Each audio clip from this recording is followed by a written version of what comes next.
Hey guys, this is your Monday night, December 3rd homework video over patterns and sequences. So let's take a look at your handout. Patterns and sequences is what you need to have in front of you. And we're going to take a look at number 1. The perimeter of train 1 is 6. So train 1, the perimeter is 6. Train 2, the perimeter, we can count, because each one of these has a value of 1, and we have a total of 6 in train 1. So now let's take a look at the train that's in position 2. 1, 2, 3, 4, 5, 6, 7, 8, 9, 10. Perimeter of 10. Keep in mind we're looking at the perimeter, so we will not count this in the middle because that is not our perimeter. Perimeter is the outside of the train, or the hexagon. It's supposed to look like a train. Moving on to train number 3, we have a perimeter of 1, 2, 3, 4, 5, 6, 7, 8, 9, 10, 11, 12, 13, 14. And then we'll wait and look at if we had a 4th train here in a minute. So going off of what we learned today in class, what do you see here? What is the common difference? What is happening from 6 to 10? Well, it's plus 4. And then from 10 to 14, we again have plus 4. So we see that our common difference, or our rate of change here in our value, is indeed a plus 4. Remember, you have to take that common difference and put it into your process and use it as a multiplier with your position. So 4 times 1, which is the first position, does that give us 6? No, it does not. So we have to make an adjustment, and we have to add plus 2. And that's what our second question says. What should be added or subtracted to get the desired value each time? And that is plus 2. All right, we're going to go down the list and check the rest of these positions and values just to make sure that we have everything kosher.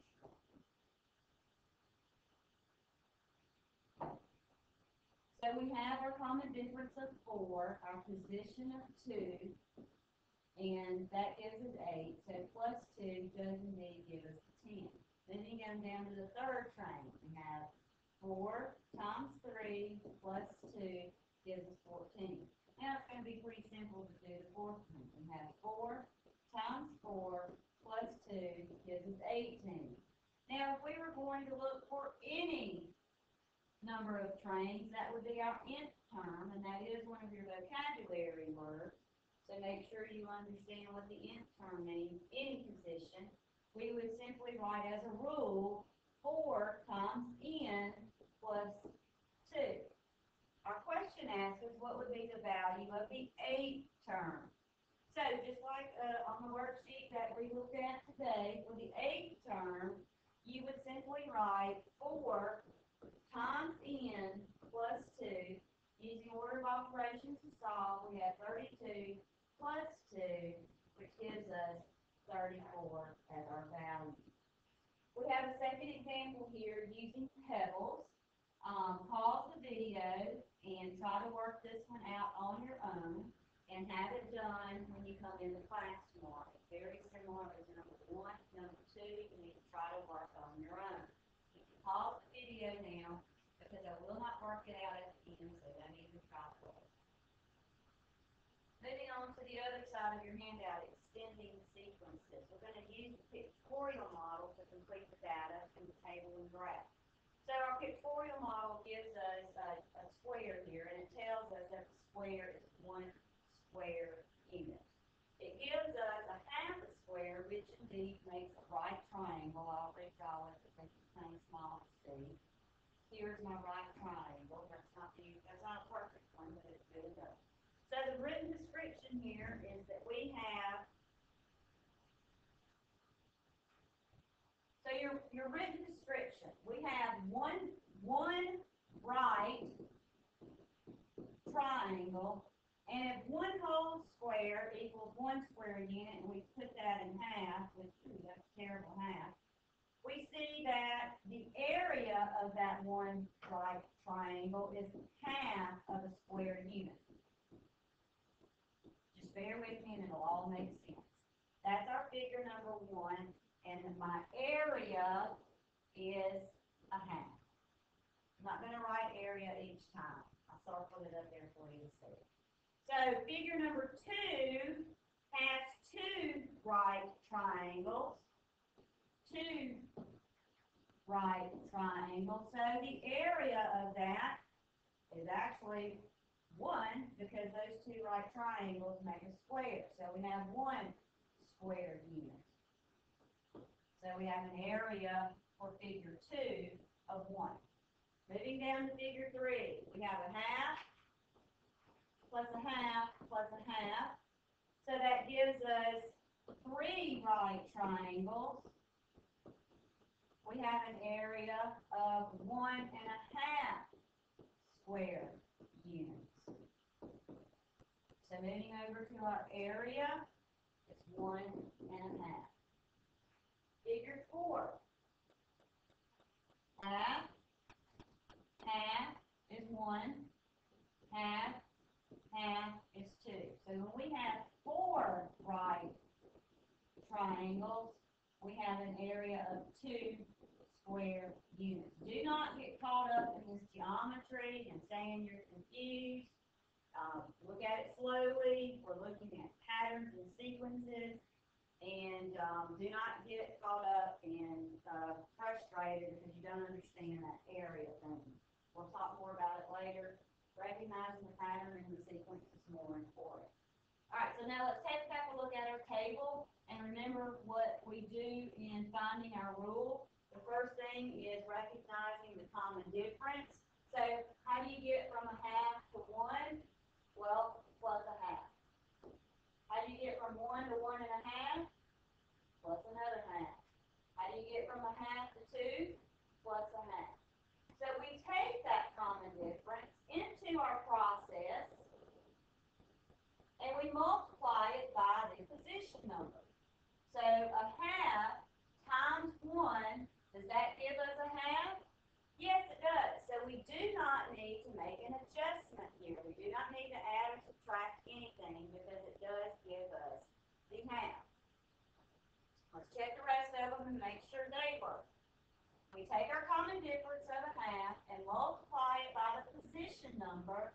So a half times 2 is 1. Check there. Guys, remember, whenever you're taking a half of something, if you have two of something, and you take half away, you have 1 left. Don't get confused with the fractions. It's not that difficult. If you have half of 3, that is 1 1/2. If you have half of 4,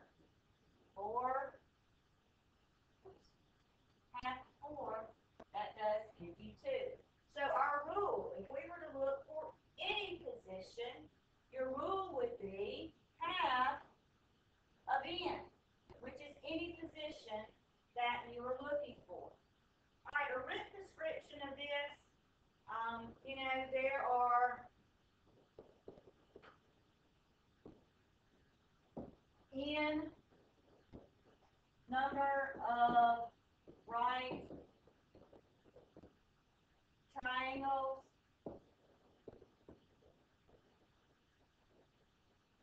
with an area of half square units for each right triangle. Write this down on your sheet. That's just kind of summing up the table. All right?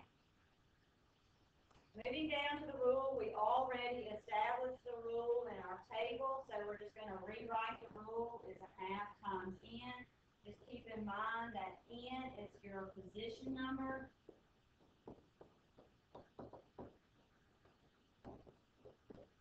And a half is your common difference. And on this particular problem, we did not need an adjuster because a half times position number did give us the value. The ordered pair. If we were to look back at this table at the ordered pair where we have figure number and think about the coordinate plane and our x's and our y's, our figure number would be our x value, and our area of the figure would be our y value. So all I'm going to do here in the ordered pair is write down those coordinates. 1.5, 2 and 1, 3 and 1.5, 4 and 2. And then it asks you to graph sequence. So the 1.5, we're going to go over 1 and up a half. We're going to go over 2 and up 1. We're going to go over 3 and up 1.5. Over 4 and up 2. And here is the graph of this table. Last but not least, you do not have this in your handout, but you need to be familiar how to work it. And this is sequence applications. We're going to do several problems of this, I think on tomorrow actually in class as our handout. So I want to show you how I feel that it's easiest to work. I'm going to read the problem. Joan starts with $14 and begins saving money to buy a new purse. At the end of the 6th week, she had saved $50. By the end of the next week, she had saved $56. Write a rule that represents the amount of money Joan will have to save by the end of the nth week if she saves the same amount of money each week. Now, your worksheet gives you this horizontal table. I personally don't like the horizontal table, but if you want to use it, feel free. I'm going to do an XY table with a process. Here's my position number. Here's the process. Here's the Y. So if you look back at the problem, it tells us that in the 5th week, I believe, 6th week, she had saved $50. So I'm going to start with my positions. 0, 1, 2, 3, 4, 5, 6, 7. I'm just rewriting the table vertically because that's how I see it better. If you can work with the horizontal table, go for it. So at the end of the 6th week, whether it's 6th or 7th, I can't remember. At the end of the 6th week, she has saved 50. So we go to the 6th and move over and put a 50 in the value that she had saved at the end of the 6th. Now we're going to look and see by the end of the next week she had saved 56. So here, week 7, 56. Well, we can see that our common difference is plus 6.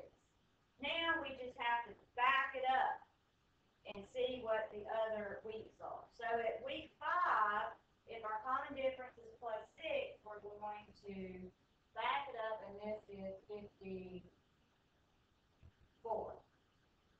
At week 4,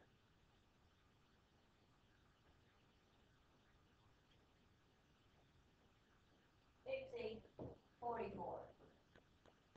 At week 4, it's 38. At week 3, it's 32. At week 2, 26. Mr. Sawyer's telling me the answer because I've seen this. Okay. At week, oh, I knew this one though. Week 1 is 20. All right, so we don't have anything in that week 0 yet. All right, because we want to take a look at our pattern, and we can see that all the way down. We can double check that we have a plus 6, and we do. So we take our common difference once again up to our first position, and we say 6 times the position. Does that give us 20? No, it does not. We have to add 14 to get to 20. And guess what? That is the original amount that Joan started with and began saving. So that is our adjuster. Okay? I'm not going to go all the way down on this because it's already a 15-minute video. The question asks you for the rule, and I'm going to give you the rule, the nth week. Okay? Assuming that you check all of these, and you can do that and make sure that I did my math right. You never know when I may make a mistake. Make sure you're paying attention. That's the only reason why I make mistakes is to make sure that you pay attention. So let's take a look at the nth term. So we have 6 times any number of weeks plus 14 will give us our value. And that is our answer. 6n plus 14. If you can work this problem, you'll be perfectly fine tomorrow working the next problems. We will probably take a daily grade for the activity that we're going to work on. So remember, if you're confused, if you don't understand, rewind, listen to it again. If you have any questions, write them down, bring them to class tomorrow, and they will be answered first thing. I trust that you all have enjoyed this video. This is Mrs. Charles and Mr. Sawyer.